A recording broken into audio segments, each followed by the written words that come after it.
오늘 말씀 복음을 부끄러워하지 않습니다라는 제목으로 오늘 말씀을 함께 나누도록 하겠습니다. 우리가 이 세상을 살아가면서 굉장히 들으면은 기분이 좋아지는 말이 있습니다. 그 기분이 좋아지는 말이 뭐냐면은 너는 발전하고 있다, 너는 성장하고 있다, 그리고 너는 진보하고 있다라는 얘기를 들으면은 굉장히 기분이 좋아집니다. 왜 그렇습니까?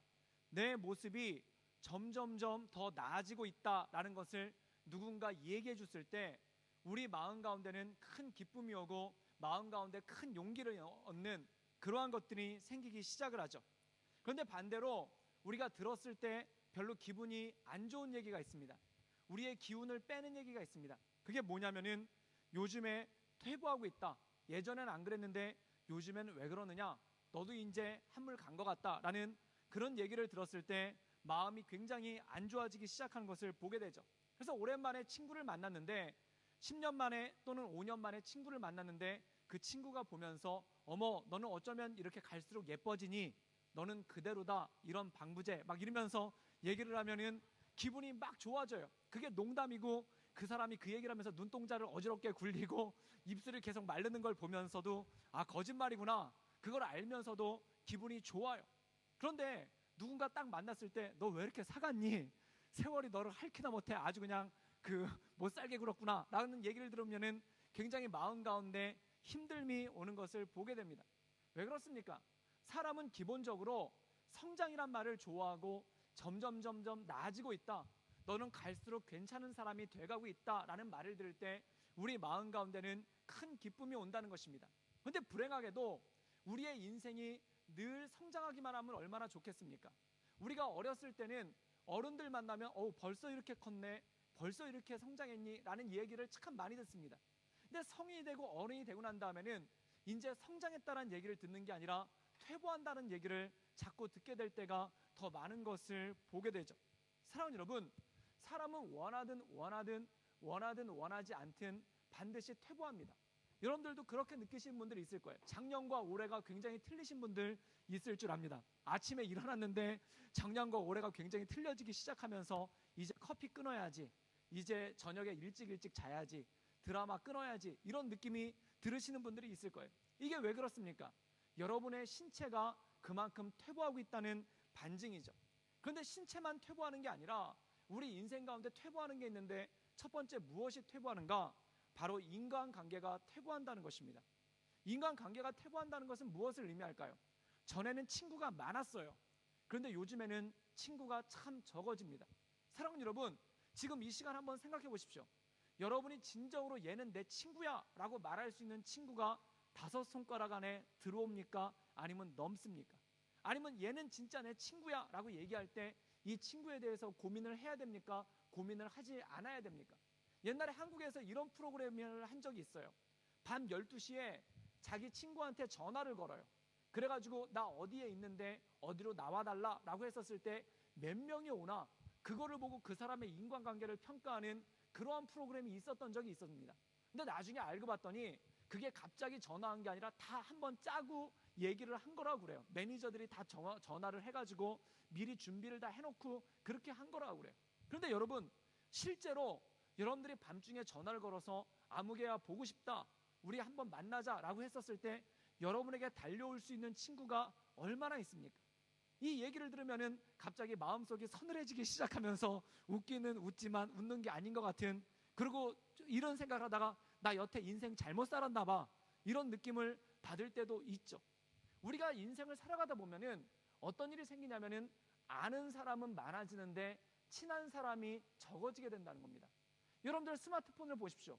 거기 많게는 수백 명, 더 많게는 수천 명의 이름이 저장되어 있는 그러한 사람이 있을 것입니다.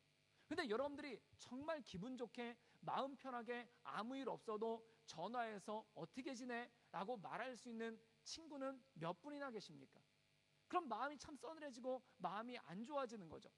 저는 전에 커피숍을 갔다가 그런 형제들을 본 적이 있어요. 일단 그 형제 2명이서 커피숍 왔다는 것 자체만으로도 굉장히 남다른 일인데, 거기 보니까 한 형제는 이렇게 컴퓨터로 그 랜톱으로 자기 숙제를 하고 있는 거예요. 노트북으로 자기 숙제를 하고 있고, 한 형제는 그 앞에서 퍼즐 넣어서 자고 있는 거예요. 근데 제가 그들을 봤더니 2시간 동안을 그러고 있더라고요. 2시간 동안 한마디도 안 하고, 그리고 한 형제는 끊임없이 퍼즐러 자고 있고 한 형제는 옆에서 숙제를 하고 있더라고요. 그러다가 좀 바뀌니까 그 숙제하던 형제가 퍼즐러 자고 그 옆에 있던 형제가 일어나가지고 또 숙제를 하고 있더라고요. 그래서 제가 그들을 보면서 이런 마음을 가졌어요. 진정한 친구로다. 왜 그럴까요? 진짜 친구는 누굴까요? 아무런 일이 없어도 편안하게 만날 수 있는 사람이 진짜 친구인 거예요. 그냥 아무 서로 할 말이 없어도 편안하게 커피숍에 앉아서 같이 있는 것만으로도 기쁘고 즐거운 사람들이 진짜 친구 아니겠습니까? 때로 우리가 살아가다 보면은 이런 편한 사람들이 사라지기 시작할 때가 있는 거예요. 뭔가 일이 있어야지만 만나게 되고, 그래서 그 어떤 청년부 리더십들은 그런 얘기를 해요. 리더십으로 있을 땐 전화가 많이 오죠. 회의 있습니다, 모임 있습니다, MT 있습니다, 리트릿 있습니다, 이번 주에 주보는 어떻게 할까요? 이번 주에 안내는 어떻게 할까요? 이런 전화가 물밀듯이 오다가 리더십을 그만두니까 그 다음 주부터 교회에서 전화가 한 통도 안 오더라는 거예요. 그때 마음이 굉장히 안 좋아지기 시작한다는 거예요. 그러면서 생각하는 게, 진짜 내 인간관계는 이것밖에 되지 않았는가라는 그런 생각을 하게 될 때가 있다라는 거죠. 사랑하는 여러분, 그런데 놀라운 것이 있습니다. 우리나라 대학생, 한국의 대학생의 대부분의 가장 큰 고민 하나를 꼽으라고 그랬더니 뭘 꼽았냐면은 뭐 어떤 그 시험의 문제 또는 취업의 문제, 유학의 문제가 절대 아니었어요. 가장 인생 가운데 어려운 걸 하나 꼽아보라고 그랬더니 그 중에 가장 많이 꼽힌 게 무엇이냐면 누구와 점심 식사를 함께 할 것인가가 가장 큰 고민이었다는 것입니다. 여러분은 일주일에 밥을 누구와 제일 많이 드십니까? 혼자 먹을 때가 많습니까? 아니면은 여럿이서 같이 기쁘게 즐겁게, 또한 점심시간 되면은 누구랑 같이 밥 먹어야지, 그리고 얼마 밥값을 누가 내는지에 대해서 부담 없이 만날 수 있는 사람은 얼마나 되십니까? 이거 참 힘들고 속상한 문제예요. 제가 전에 서울에서 사역할 때 교회 근처에 식당이 있는데 사무실을 찾아보니까 같이 밥 먹을 목사님들이 아무도 없는 거예요. 그래가지고 저 근처 혼자 이렇게 식당에 가가지고 밥을 먹고 있었어요. 그랬더니 청년들이 10명 정도가 우르르 몰려 들어오더니 갑자기 절 보고 그러는 거예요. 아니 목사님 왜 혼자 드세요? 이렇게 얘기를 하는 거예요. 왜 혼자 먹겠습니까? 저도 혼자 먹기 싫어요. 그런데 혼자 먹을 수밖에 없는 그런 상황이 있는 거예요. 그래서 그 다음부터는 혼자 먹을 때는 어떻게 하냐면은 그 렌터블 갖다 가지고 간 다음에 이렇게 펴놓고 막 일하면서 혼자 밥을 먹어요. 그래서 누가 와서 목사님 왜 혼자 밥 드세요? 그러면 일하면서 먹느라고요. 그러면서 그걸 넘어갔던 그러한 경험도 있었습니다. 여러분, 혼자 밥 먹는 거 모두가 다 싫어하는 겁니다. 그런데 우리가 살다 보면은 인생에 누구랑 밥을 먹을 것인가, 누구랑 대화를 할 것인가, 누구랑 요즘에 유행하는, 요즘에 많이 보는 영화를 같이 볼 것인가, 또한 누구와 함께 할 것인가, 이 문제가 인생 가운데 굉장히 어려운 문제로 오는 것을 보게 된다는 것입니다. 사랑하는 여러분, 이것은 무엇일까요?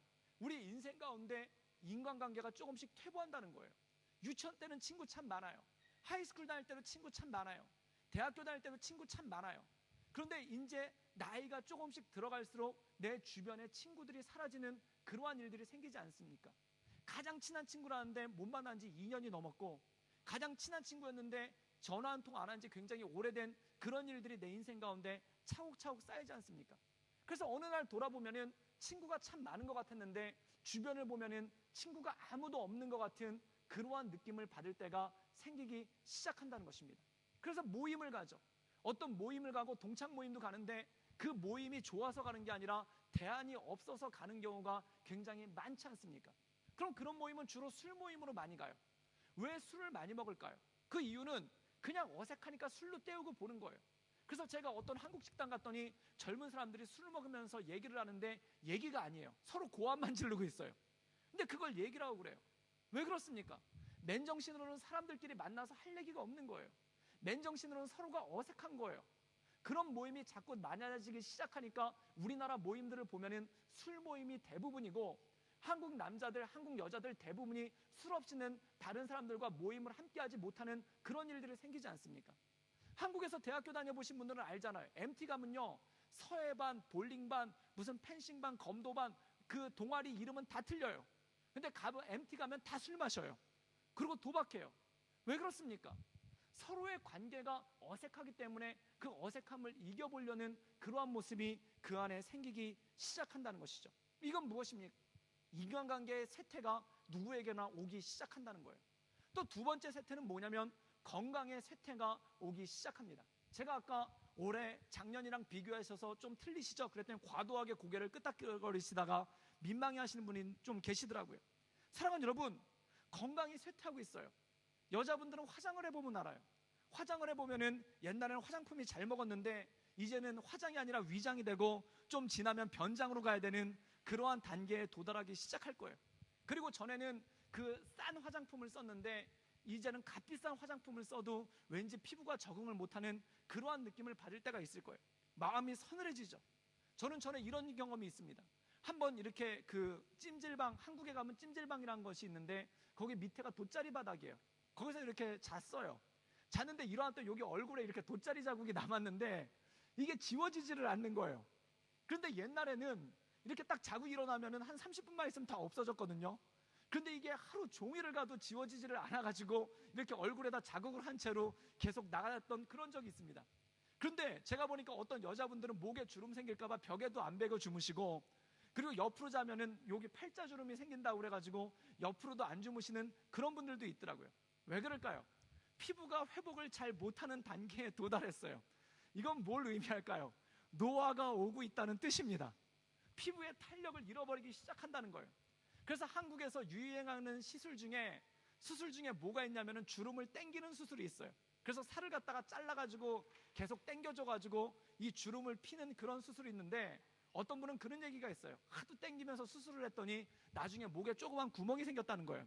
그래서 나중에 그게 뭔가 봤더니 하도 당겨가지고 배에 있던 배꼽이 여기까지 올라와서 구멍이 여기 생겼다는 그런 얘기들. 물론 농담입니다. 그게 진짜면 그건 호러죠. 제정신이 아니죠. 그런 얘기가 있을 정도예요. 그런데 여러분, 그렇게 시술을 하고 주름을 당기고 값비싼 화장품을 쓴다고 해서 얼굴에 주름이 없어지는가? 그건 아니라는 거예요. 인생의 노화, 건강의 쇠퇴는 누구에게나 반드시 오기 시작한다는 겁니다. 이 권사님들이 청년부 오시면 그런 얘기를 해요. 젊으니까 예쁘다, 이런 얘기를 해요. 그래서 그 권사님들 그런 얘기를 해요. 자기는 젊었을 때 예뻤다고. 근데 그 권사님 사진을 봤을 때 딱히 그렇게 말씀드리긴 좀 힘든데도 젊으니까 예뻤다라고 얘기를 하세요. 그런데 여러분, 나이가 들어가면서 언젠간 이것도 조금씩 사라지는 그러한 일들이 우리 삶 가운데 생기기 시작했다는 것입니다. 여러분 쇠퇴하고 있습니다. 여러분, 노화하고 있습니다. 인간은요, 사람은 25살이 넘으면은 더 이상 육신의 성장은 끝나고 그 다음부터 퇴보하기 시작해요. 제가 깜짝 놀랐어요. 작년에 키를 재봤는데 키가 0.6mm가 줄었어요. 그래가지고 어떻게 이런 일이, 이러면서 마음 가운데 그 고통이 있었는데 의사 선생님 말이 더 잔인했어요. 내년에는 또 줄으실 겁니다. 그런 얘기를 하시더라고요. 정말 그렇습니다. 우리 건강은 조금씩 퇴보하고 있습니다. 또한 마지막으로 퇴보하는 게 하나가 있는데, 그건 뭐냐면 영향력의 쇠퇴가 와요. 옛날에 여러분들 선배가 후배한테 얘기할 때 말 잘 들었죠. 또한 리더들이 팔로워한테 얘기할 때 말 잘 들었죠. 내가 리더십으로 있었을 때, 또한 내가 어떤 포지션에 있었을 때 사람들이 나를 주목하는 것 같았죠. 그런데 이런 것들이 점점 꺾이기 시작할 때가 있어요. 이런 것들이 점점 꺾이기 시작하면 내 입에서 어떤 말이 가장 많이 나오는 줄 아십니까? 요즘 애들은 왜 이러지? 라는 말을 참 많이 해요. 우리 때는 안 그랬는데 요즘엔 왜 그러지? 이런 말을 참 많이 해요. 교회에서도 교회 오래 다니는 리더십 있지 않습니까? 청년부에서도 청년부 20년 막 이렇게 있었던 리더십들이 있어요. 근데 그분들이 그런 얘기를 해요. 우리 청년 때는 안 그랬는데 요즘 청년들은 왜 그러지? 라는 그런 얘기를 합니다. 이 얘기는 다른 말로 바꿔 얘기하면 뭐냐면, 청년들이 바뀐 게 아니라 내 영향력이 떨어졌다는 것을 뜻하는 거예요. 그래서 사람들은 자기의 영향력이 떨어지는 것에 대해서 굉장히 가슴 아파합니다. 근데 자기의 영향력이 떨어진 것이 아니라 세상이 바뀌었기 때문에, 요즘 젊은이들이 변했기 때문에 자기의 영향력이 떨어졌다고 생각하는 그러한 모습이 더 많은 것을 보게 되죠. 사랑하는 여러분, 사람은 끊임없이 쇠퇴합니다. 그리고 사람은 누구나 끊임없이 퇴보합니다. 이것은 모두가 받아들여야 되는 현실입니다. 그런데 누구나 모두가 쇠퇴를 하고 이것은 좋지가 않은 일이죠. 그런데 우리의 마음을 더 힘들게 하고 우리의 마음을 더 어렵게 하는 것이 있습니다. 그것이 무엇이냐면, 나의 쇠퇴를 누군가 눈치채는 거예요. 내가 친구 없는 거는 나 혼자만의 비밀이에요. 그런데 누군가 옆에 있던 사람이, 형제님은 친구도 없으세요? 그때 마음 가운데 무너지기 시작하는 거예요. 여러분, 내 얼굴에 노화가 오는 거는 어쩔 수 없는 현실이에요. 나만 혼자 아침에 얼굴 보면서 이 생얼굴로 얼굴 보면서 가슴 아파오고 있는데, 어떤 형제가 와가지고 자매님 피부 좀 신경 쓰셔야 되겠어요. 그러면 가슴이 막 무너지기 시작을 하는 거예요. 내 영향력이 떨어진 거 아무도 모르는데 누군가 와서 목사님도 이제 예전 같지 않으시네요. 그러면 마음이 무너지기 시작하는 거예요. 사랑하는 여러분, 사람이 진짜 힘들어하는 건 뭐냐면 내가 쇠퇴하는 것 자체도 그 자체지만 누군가 나의 쇠퇴를 눈치챘다는 것에 사람은 더 힘들어하고 어려워지기 시작한다는 것입니다. 그래서 사람들이 끊임없이 노력하는 것이 있는데 그게 뭐냐면 누군가 나의 쇠퇴를 눈치채지 못하도록 막는 것이 중요하다는 거예요. 그래서 어른들 가운데 이런 경우가 있어요. 사업이 잘 안 되시면은 차를 좋은 걸로 바꾸신대요. 왜 사업이 안 되는데 차를 좋은 걸로 바꿀까요? 누군가 내 사업이 안 되는 거를 눈치채지 못하게끔 하기 위해서 그거를 바꾸는 거예요. 그리고 자매님들 가운데, 여성분들 가운데 자기 미모의 쇠퇴가 오기 시작했다. 그럼 그 다음부터 뭘 하기 시작하냐면은 명품 백을 사는데 열광하기 시작을 합니다. 그게 뭐냐면 자기 얼굴의 쇠퇴를 백으로 좀 가려보려는 그런 시선이, 옛날에 얼굴을 봤는데 이제 백을 보게끔 하려는 시선 분산의 효과를 노리는 게 그 안에 무의식 중에 있는 거예요. 왜 그럴까요? 누군가 나의 쇠퇴를 눈치채지 못하도록 뭔가를 자꾸 바꾸려는 그러한 일들이 생기기 시작한다는 것이죠. 그래서 뭔가 화려한 걸로, 또한 뭔가 멋진 걸로, 또한 뭔가 대단한 걸로 자기를 커버하려는 일들이 생기기 시작하는데 그것을 한국말로 다르게 말해서 뭐라고 얘기하냐면은 허세라고 얘기를 한다는 것입니다. 사람은 자기의 쇠퇴를 인식하면 인식할수록 그 다음부터 느는 게 뭐냐면 허세라는 것이 늘기 시작을 해요. 그리고 허영이라는 게 많아지기 시작한다는 것입니다. 오늘 사도 바울은 이렇게 얘기하고 있습니다. 나는 복음을 부끄러워하지 않습니다 라고 얘기하고 있습니다. 복음을 부끄러워하지 않는다는 건 무엇일까요? 저는 이 말씀 가운데 부끄러움에 포커스를 맞추고 싶습니다. 부끄러움, 나는 복음을 부끄러워하지 않습니다. 그런데 이 말씀을 다른 뜻으로 표현을 해보면 이러한 표현도 가능합니다. 그게 뭐냐면 나는 복음 안에서 부끄럽지 않습니다라는 것입니다. 사랑하는 여러분, 사람은 자기의 연약함을 느낄 때, 자기의 쇠퇴를 느낄 때 부끄러움을 느낍니다. 또한 누군가 나의 쇠퇴를 갖다가 인정하기 시작하면은 그 다음부터 부끄럽기 시작을 하죠. 그래서 이 부끄러움을 감추려는 삶으로서 살아가기 시작하는 그러한 일들이 생기기 시작한다는 것입니다. 제가 그 대학교 다닐 때 그런 일이 있었어요. 그게 뭐냐면은 제가 다녔던 대학교가 신학대학교였는데 학교가 조그매요. 그래서 한 학년이 110명밖에 안 돼요. 그래서 전교생을 4학년까지 다 합쳐도 440명밖에 되지 않는 아주 작은 학교입니다. 그래서 이 학교에서 있다 보면은 4년 다니다 보면은 전교생 얼굴을 다 알아요. 그리고 서로 인사해요. 그래가지고 어떤 일이 있냐면은 연애하다 깨지면 무조건 군대 가야 된다는 그러한 얘기가 있든지 유학을 가야 된다든지 그런 얘기가 있을 정도로 굉장히 좁은 학교예요. 근데 굉장히 작은 학교다 보니까 잘 알려지지가 않았죠. 근데 제가 93년도에 대학교를 입학을 했는데 이 93년도에 한국 대학교에 어떤 변화가 있었냐면은 학생증이 있지 않습니까? 그 전까지는 학생증이 뭐였냐면은 이 종이에다가 손으로 글씨를 써요. 그런 다음에 그걸 갖다 비닐에다가 코팅을 해가지고 이렇게 주는 학생증이 그 이전까지의 학생증이었습니다. 그런데 93년도부터 학생증이 어떻게 변화되기 시작했냐면은 은행이랑 서로 뱅크랑 연결이 돼가지고 이 크레디트 카드를 학생증으로 만들어주는 거예요. 그래서 학생증이 그 크레디트 카드가 되는 그러한 일이 생긴 거예요. 그러니까 이 플라스틱 크레디트 카드로 만든 학생증을 보면은 굉장히 폼이 나고 좋습니다. 근데 저희 학교는 학교가 너무 작은 학교다 보니까 이 은행이랑 커넥션을, 뱅크랑 커넥션을 못 해가지고 어떤 일이 생겼냐면은 학생증이 그냥 종이 학생증에다가 코팅을 해가지고 다니는 그런 학생증을 가지고 다닌 거예요. 그때 마음 가운데 참 마음이 안 좋았어요. 왜 다른 학교는 다 플라스틱으로 된 크레디트 카드 학생증인데 왜 우리 학생증은 종이로 된 비닐 학생증일까? 그래서 굉장히 기분이 안 좋았어요. 그런데 더 큰 문제가 어디서 오기 시작했냐면은 이 지하철 그 트레인을 타는데 학생증을 제시를 하면은 20%를 디스카운트 시켜주는 티켓을 줍니다. 그래서 학생들은 이 학생증을 대고 20%를 갖다가 디스카운트를 받는 것이 굉장히 보편적이었어요. 그래가지고 저도 이 지하철 그 트레인 역에 가가지고 냈죠. 그리고 학생증을 내면서 저도 그 학생이에요, 디스카운트된 티켓을 주세요 라고 얘기를 했더니 그 아저씨가 그냥 주면 되는데 제 학생증을 갖다 이렇게 보면서 이런 학교도 다 있어? 그러면서 한마디를 하는 거예요. 그래가지고 그때 기분이 순간 확 나빠졌어요. 그래서 20% DC도 안 받고 그냥 왔어요. 그런데 그 다음부터 마음 가운데 어떤 생각이 들기 시작했냐면은 학교를 옮겨야 되겠다라는 생각이 마음 가운데 들기 시작을 한 거예요. 왜 학교를 옮겨야 되겠다는 생각이 들었냐면은 이 카드를 갖다가 학생증을 크레디트 카드로 바꾸고 싶어가지고 학교를 옮겨야 되겠다라는 생각이 들기 시작한 거예요. 그래서 어떻게 했냐면은 학교를 옮기기 위해서, 한국에서는 학교를 옮기는 걸 갖다가 편입이라고 하지 않습니까? 그래가지고 편입 준비를 갖다가 진짜로 한 거예요. 그런데 사람들이 물어봤어요. 왜 신학대학교 잘 다니다가 일반 종합대 큰 유니버시티로 학교를 옮기려고 합니까? 라고 물어봤을 때 제가 이렇게 얘기를 했죠. 뭐라고 얘기를 했냐면은 신학교는 너무 좁아서 세상을 잘 볼 수가 없는 것 같아요. 그래서 여러 과가 있는 종합대학교 유니버시티로 가서 세상을 넓게 보고 싶은 안목을 기르고 싶습니다. 그래가지고 이 편입 준비, 다른 학교를 옮기는 그런 준비를 하고 있었다는 거예요. 그런데 여러분, 진짜 학교를 옮기고 싶었던 이유가 뭘까요? 진짜 학교를 옮기고 싶었던 이유는 세상을 넓게 보고 싶어서가 아니라 학생증을 바꾸고 싶어서 그런 거예요.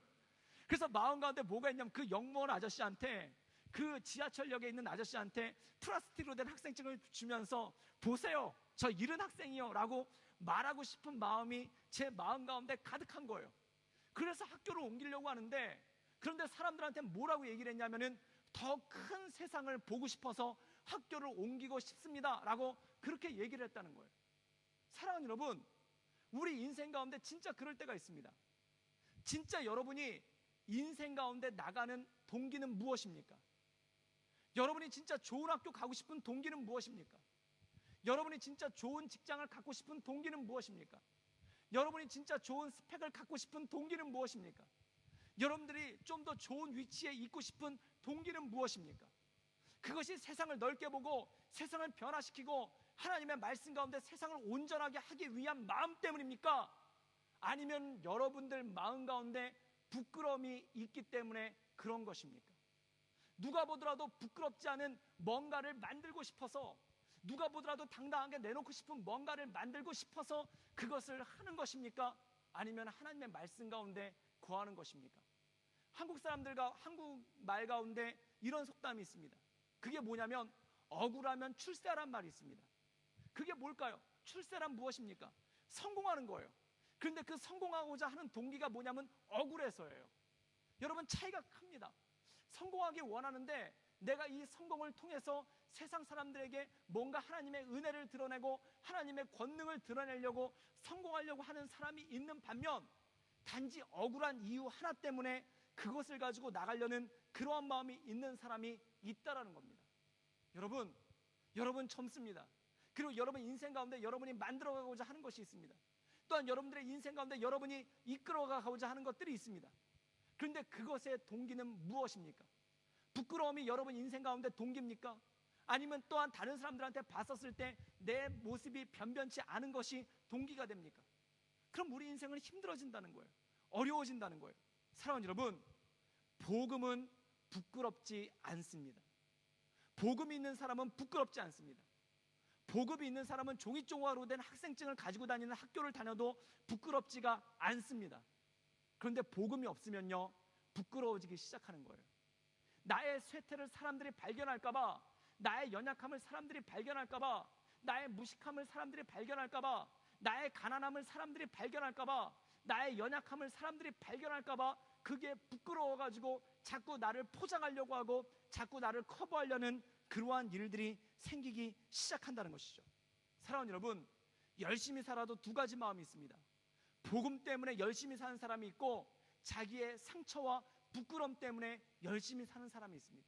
여러분, 둘 다 공통점은 똑같아요. 열심히 산다라는 공통점은 똑같아요. 그러나 부끄러움 때문에 열심히 사는 사람은 그 결과가 좋지 못하다는 겁니다. 비전을 가지고 열심히 사는 사람은 다른 사람도 행복하게 하고 자기도 행복해져요. 그런데 부끄러움 때문에 열심히 사는 사람은, 그 부끄러움을 가리기 위해서 열심히 사는 사람은 결국 자기도 힘들게 하고 다른 사람도 힘들게 할 때가 있다는 것입니다. 많은 청년들이 이런 질문을 해요. 그게 무엇입니까? 비전이란 무엇인지 또는 내 뜻이 무엇인지 잘 구별이 안 돼요 라고 질문하는 청년들이 참 많습니다. 그런데 성경에서는 두 가지로 얘기하고 있습니다. 비전은 마음의 소원을 두고 행하시는 하나님의 뜻입니다. 그런데 내 뜻은 무엇인가? 안목의 적용인 거예요. 안목의 정욕은 뭘까요? 내 눈에 보기에 좋은 대로 나간다라는 것입니다. 비전은 마음의 소원을 두고 행하시는 하나님의 뜻이에요.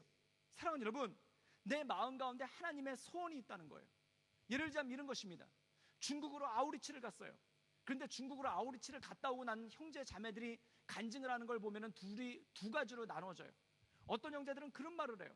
중국 갔더니 음식이 너무 맛있어요. 중국 갔더니 발 마사지가 거의 공짜나 다름없어요. 중국 갔더니 물가가 너무 싸요. 중국 갔더니 마음대로 살 수 있어요. 이런 얘기를 하시는 분들이 있어요. 그런데 어떤 분들은 중국 갔다 왔더니 중국 사람들의 눈망울이 떠올라요. 중국에 갔더니 중국의 교회가 예배드리는 모습이 너무 힘들어 보였어요. 중국에 갔더니 많은 어린이들이 교회 와서 예배를 드리는데 그 모습을 보고 감동을 받았어요. 이렇게 얘기하는 사람이 있다는 겁니다. 똑같이 아우리치를 갔다 왔는데 어떤 사람들 마음 가운데는 중국 음식 이것만 남아있고, 어떤 사람들 마음 가운데는 중국 사람들의 눈망울이 남아있는 사람이 있어요. 그럼 비전은 무엇입니까? 하나님의 그 마음 가운데 소원을 두고 행하셨다는 건 뭘 의미하냐면은, 중국을 똑같이 갔다 왔는데도 마음 가운데 부담감이 있고 중국 사람들에 대한 눈망울이 그 마음 가운데 남아있는 사람이 있다라는 거예요.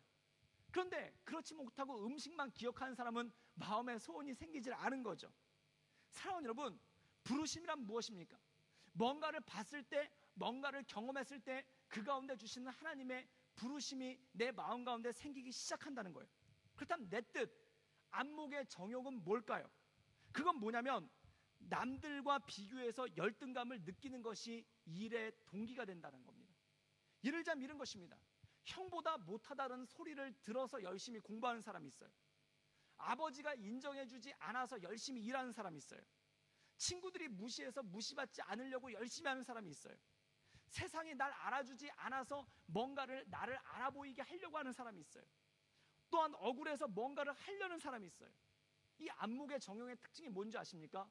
주로 비교를 통해서 나타난다는 겁니다. 주로 다른 사람들과 비교해봐서 내가 이 자리에 왔으면 꿀리지 않겠지라는 그러한 마음들이 그 안에 동기가 되기 시작한다는 것입니다. 중요한 것이 있습니다. 나를 이끌고 있는 것이 비전인가 아니면 안목의 정욕인가? 여러분, 안목의 정욕에 의해서 이끌리면 이 사람 정말 힘들어집니다.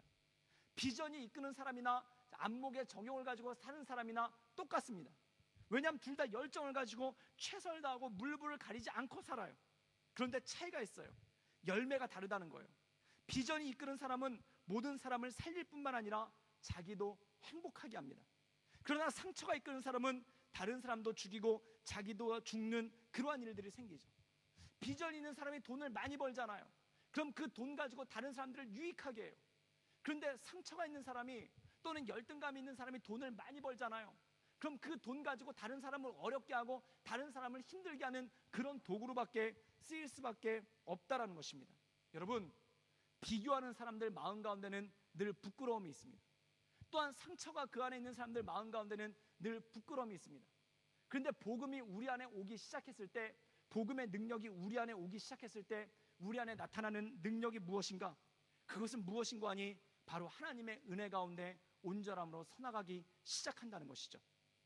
창세기 37장 3절에서 4절에 보면은 이런 말씀이 나옵니다.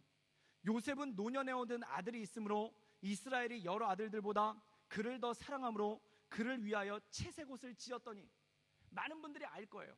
이 창세기에 보면은 요셉이라는 사람이 등장을 하는데 요셉의 아버지가 누구냐면은 야곱이라는 사람이에요. 근데 그 아들을 위해서 뭘 줬냐면 채색옷을 지어줬다는 거예요. 이 채색옷은 무엇입니까? 비단 옷, 실크로 된 옷이에요. 요즘으로 치면 어떤 뜻입니까? 브랜드 옷을 줬다는 거예요. 브랜드 옷, 명품 옷을 줬다는 거예요.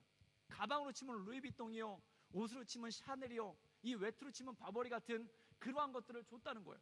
좋은 걸로 꾸며준 거예요. 그런데 어떤 일이 있었는가? 4절에 보면은 그의 형들이 아버지가 형들보다 그를 더 사랑함을 보고 그를 미워하여 그를 편안하게 말할 수 없었더라 라고 나옵니다. 이건 무엇입니까? 자기 아들을 너무 사랑해서 자기 아들을 너무 귀하게 생각해서 그에게 명품 옷을 줬어요. 그런데 그 명품 옷 때문에 미움을 받는 일이 생기기 시작하는 거예요. 제가 이 말씀을 보다가 떠오르는 장면이 있었어요. 그게 뭐냐면 제가 어렸을 때 한국에 나이키가 처음으로 입점을 했습니다. 나이키가 처음으로 런칭을 했어요. 그때 나이키가 난리가 났었죠. 많은 사람들이 요즘에는 한국에서 노숙인도 홈리스도 신는 게 나이키인데 그 당시엔 대단했어요. 그래서 한국 영화 중에 보면은 내 나이키라는 영화가 있어요. 거기 보면은 그 나이키 모양을 갖다가 이렇게 만들어가지고 실크 스크린으로 이렇게 염색을 해가지고 모든 옷을 나이키를 만들어서 입고 다닌다는 그런 얘기가 있었을 정도였어요. 나이키 대단했죠. 제가 학교 다닐 때 나이키 신발을 신고 오면은 얘는 정말 대단하네요. 그래서 많은 학생들이 학교 갈 때 나이키 신발을 신으려고 부모님을 짓졸랐죠. 그런데 어떤 일이 생겼냐면은 저희 어머니가 나이키 신발을 진짜 사가지고 오신 거예요. 그래서 제가 너무 신나가지고 그 운동화를 갖다 펴서 봤는데 뭔가 좀 이상해요. 그래서 나이키는 끝이 이렇게 딱 올라가지 않습니까? 근데 저희 어머니가 사오신 신발은 이렇게 가다 끝이 이렇게 꺾어서 올라가는 그런 거예요. 그래서 스펠을 봤더니 나이키는 NIKE인데 그 신발은 NICE, 나이스예요. 그래서 저희 어머니가 나이스라는 신발을 사가지고 오신 거예요. 그걸 가지고 학교에 신고 다니는데 수치스러웠어요. 그 다음에 애들이 막 나이스 그래가지고 학교 다닐 때 제 별명이 나이스맨이 된 적이 있었어요.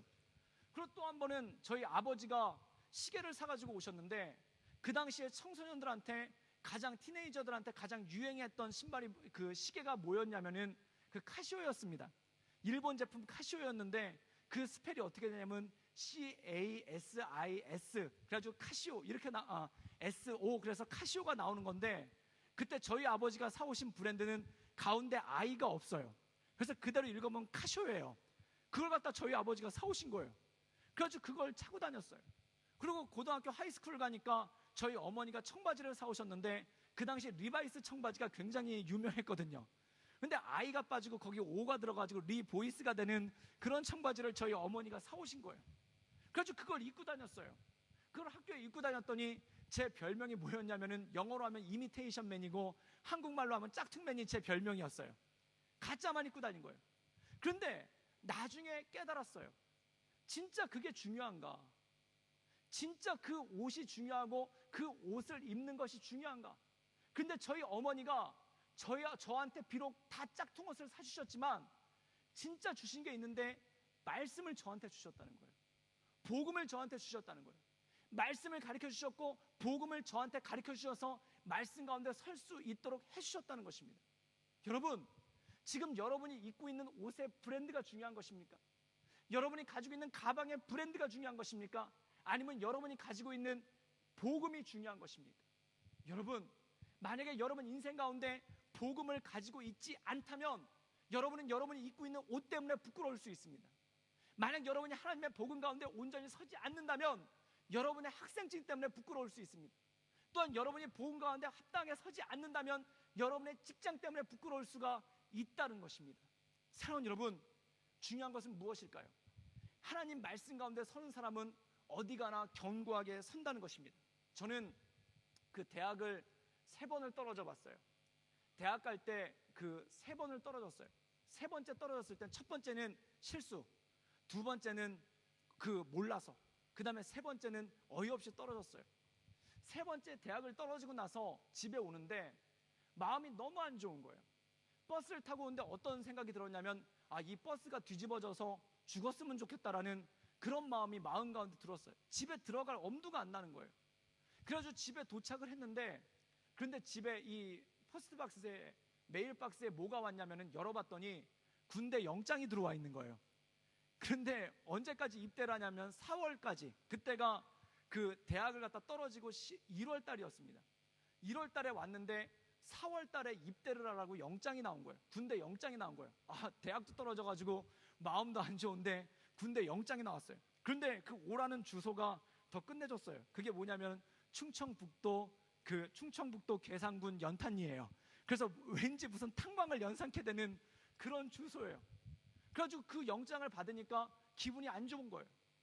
그때 누군가 저한테 어떤 후기대를 갖다 가라고, 그때 한국은 전기에 시험을 보고 후기에 한 번 더 시험을 보게끔 돼 있는 그런 시스템이었는데 후기대를 가라고 그 서류를 사준 거예요. 그래서 군대 영장을 가지고 그 다음에 그 후기대 입학 원서를 들고 산에 올라갔어요.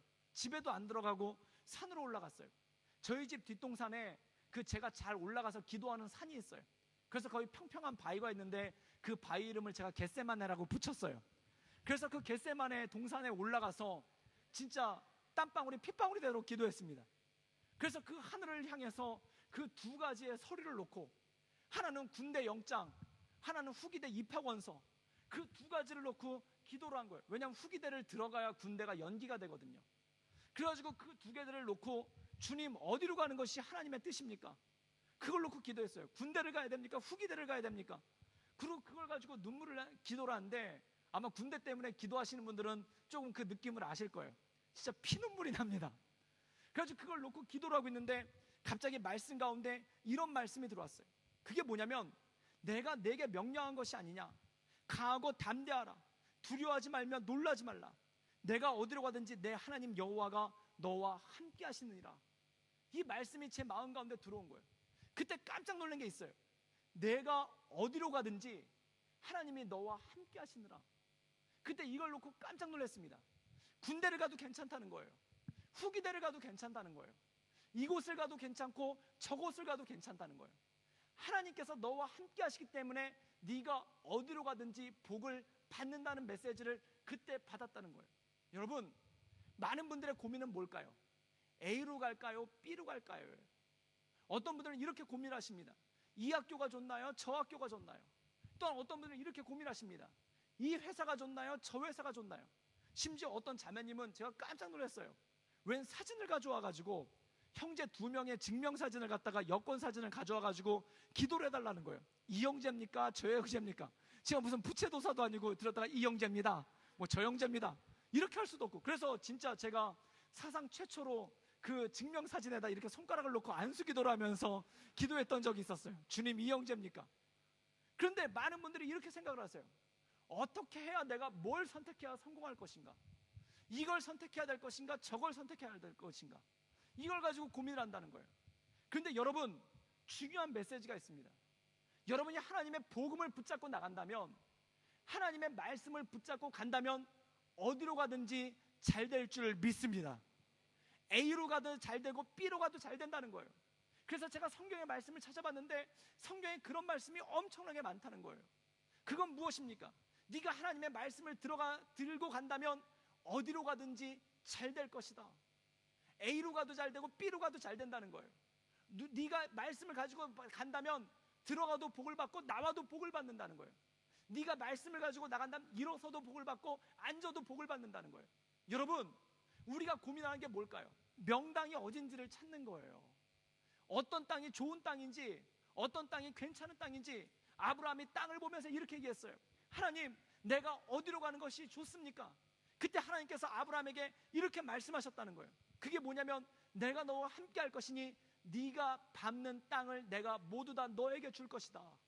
여러분, 복의 근원은 어디서 옵니까?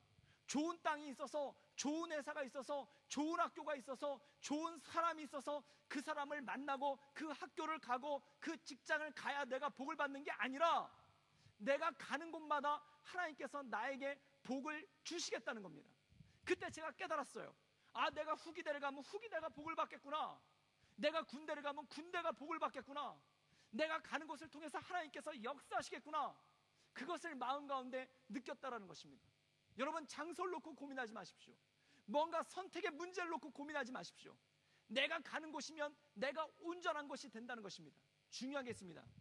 여러분이 가는 학교가 명문학교가 될 줄 믿습니다. 명문학교에 여러분이 묻어가는 것이 아니라 여러분이 가기 때문에 그 학교가 명문이 될 줄 믿습니다. 왜냐하면 여러분이 나왔기 때문에. 제가 깜짝 놀랐어요. 텔레비전에 보니까 두 가지가 있어요. 누가 그 가방을 맸기 때문에 그 가방이 명품이 돼요. 어떤 사람은 가방 브랜드를 메고 다니는 사람이 있는데 그 사람이 그 가방을 맸기 때문에 그 가방이 명품이 돼요. 어떤 브랜드가 있었냐면 전지현 가방이라는 게 한번 뜬 적이 있습니다. 그게 뭐냐면 전지현 씨가 드라마에서 메고 다니는 가방이 있었는데 그 가방이 다 히트를 친 거예요. 제가 또 가만히 보니까 이 헐리우드 배우 중에 줄리아 로버츠가 비닐봉다리 하나 들고 다녔는데 그게 줄리아 로버츠의 가방이 됐어요. 그래서 그 비닐봉다리가 한번 한국에서 엄청나게 유행을 이끌었던 적이 있어요. 제가 그걸 보고 깨달았어요. 어떤 사람은 명품을 통해서 자기를 빛내려는 사람이 있어요. 그런데 어떤 사람은 그 사람이 비닐봉다리 하나만 들고 다녀도 그 비닐봉다리가 명품이 되더라고요. 그것이 무엇입니까? 내가 복의 사람이기 때문에, 내가 복을 가지고 있는 사람이기 때문에 내가 나가는 그 모든 곳에 나를 통해 역사하실 하나님의 은혜가 있는 줄 믿습니다. 사랑하는 여러분, 좋은 곳에 안착하려고 하지 마십시오. 좋은 곳에 안착하는 것이 중요한 것이 아니라, 좋은 사람을 만나려는 것이 중요한 것이 아니라, 내가 감을 통해서 그 자리가 좋아지고, 내가 감을 통해서 그 자리가 빛나게 되고, 내가 만남을 통해서 그 사람이 좋은 사람이 되는 그러한 역사가 생기기 시작한다는 것입니다. 이것이 복음의 역사입니다. 그래서 사도 바울은 이렇게 얘기합니다.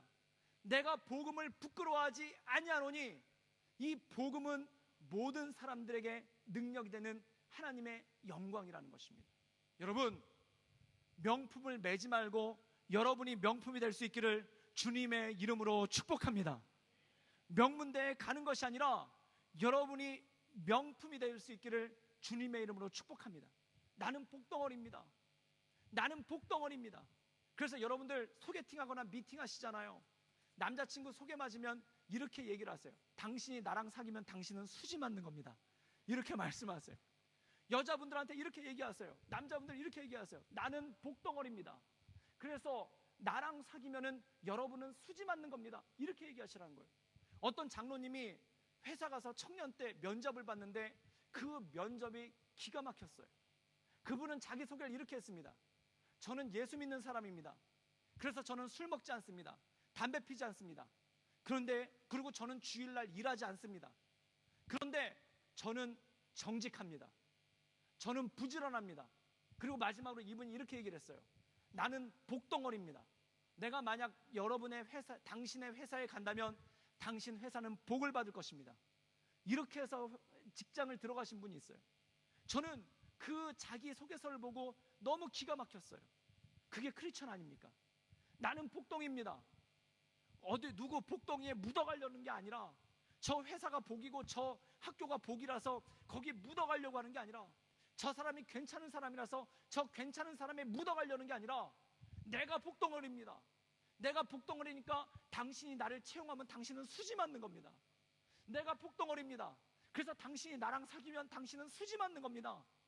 이렇게 고백할 수 있는 능력이 그 안에 있는 것 아니겠습니까? 그래서 사도 바울은 이렇게 얘기합니다. 나는 복음 안에서 당당합니다. 나는 복음 안에서 부끄러움이 없습니다. 나는 복음을 부끄러워하지 않습니다. 이 모든 것이 나의 힘이 되기 때문에 그렇다는 것입니다. 여러분, 위축되지 마십시오. 여러분이 가난하다 해서, 물질에 연약하담이 있다고 해서 위축되지 마십시오. 여러분의 학벌이 남들에게 내놓을 만큼 대단하지 않는다고 해서 위축되지 마십시오. 특별히 시드니에서 영어가 부족해서 위축되지 않기를 주님의 이름으로 축복합니다. 저 경찰 2번 만났어요. 그들에게 한마디 했더니 그들이 다 가더라고요. 그 운전을 하다가 경찰을 만났는데 경찰들한테 이렇게 얘기했어요. I'm tourist. 그랬더니 그냥 가시더라고요. 닦지도 않고 그냥 가더라고요.